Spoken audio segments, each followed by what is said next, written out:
রাত 10টা। হঠাৎ কলিং বেল বেজে ওঠে। নাসিমা আক্তার এসে দরজা খুলেই দেখে তার ছেলে রাতুল অফিস থেকে এসেছে। রাতুল দরজা দিয়ে ভিতরে ঢুকতে ঢুকতে বলল, মা কি করছিলে?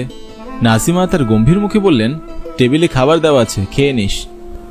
রাতুল অবাক হয়ে বলল, প্রীতি কই, তোমরা খেয়েছো? নাসিমা আক্তার কোনো জবাব না দিয়ে ভন ভন করে হেঁটে নিজের রুমের দিকে চলে গেল। রাতুল অবাক হয়ে তাকিয়ে রইল। রাতুল ক্লান্ত শরীর নিয়ে নিজের রুমে আসলো। এসে দেখে বিছানার উপর তার বউ প্রীতি শুয়ে আছে। রাতুল প্রীতির পাশে বসে প্রীতির কপালে হাত দিয়ে দেখছে জ্বর এসেছে কিনা।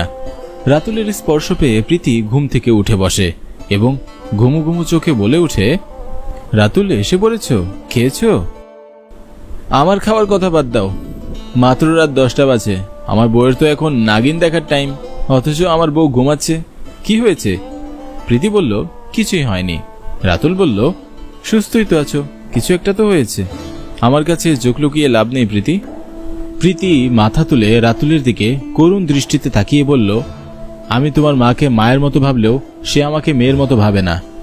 রাতুল বিরক্ত নিয়ে বলল, আবার কি হয়েছে? প্রীতি বলল, আমার সব বান্ধবীরা আজকে বিকেলে একটা মিট আপ পার্টি করেছে। আমি মাকে বললাম, মা আমি যাই। মা আমাকে যেতেই দিল না। তার কিসের মেহমান আসবে সেজন্য? রাতুল মাথা নিচু করে জানতে চাইল। প্রীতি জিজ্ঞাসা করল, ওনার নিজের মেয়ে হলে উনি না করতো কিনা? আসলে মানুষ ঠিকই বলে, প্রেম করে বিয়ে করলে শাশুড়ি মানুষের আদর পাওয়া যায় না। রাতুল প্রীতির হাত শক্ত করে টেনে ধরে তোলে এবং টানতে টানতে ড্রয়িং রুমে নিয়ে যায়। রাতুল প্রীতির হাত ধরে ড্রয়িং রুমে দাঁড়িয়ে আছে এবং উচ্চস্বরে মা মা বলে ডাকছিল। প্রীতি মনে মনে ভাবছিল, আজ রাতুল আমার প্রতিবাদ করবেই। কিছুক্ষণ পর নাসিমা আক্তার রুম থেকে বের হয়ে ড্রয়িং রুমে আসলো। কি হয়েছে, এভাবে দেখছিস কেন? রাতুল তার মায়ের হাত ধরে, তারপর দুজনকে নিয়ে সোফায় বসে। রাতুল মাঝখানে, তার বউ ডান পাশে এবং মা বাম পাশে। আচ্ছা মা, তুমি তো আমাকে ভালোবাসো তাই না?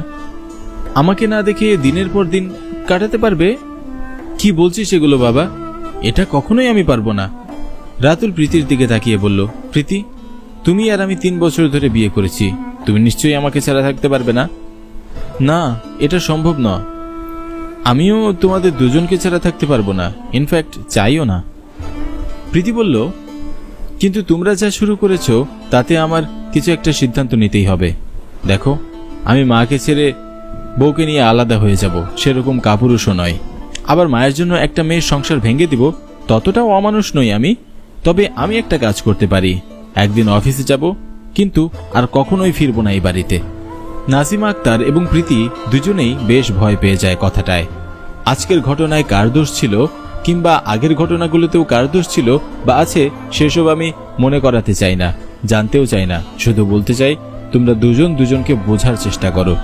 দুনিয়াতে কেউ 100% সুখী হতে পারবে না এবং কারোরই 100% ইচ্ছা পূরণ হয় না। কিন্তু মা আমার কোনো কথাই শোনেন না। প্রীতি, মা তোমার গুরুজন, তুমি তার সব আদেশ মান্য করবে। আর মা, তোমাকে একটা কথা বলি, প্রীতি তোমার ছোট, কিন্তু ও ছোট বাচ্চা নয়।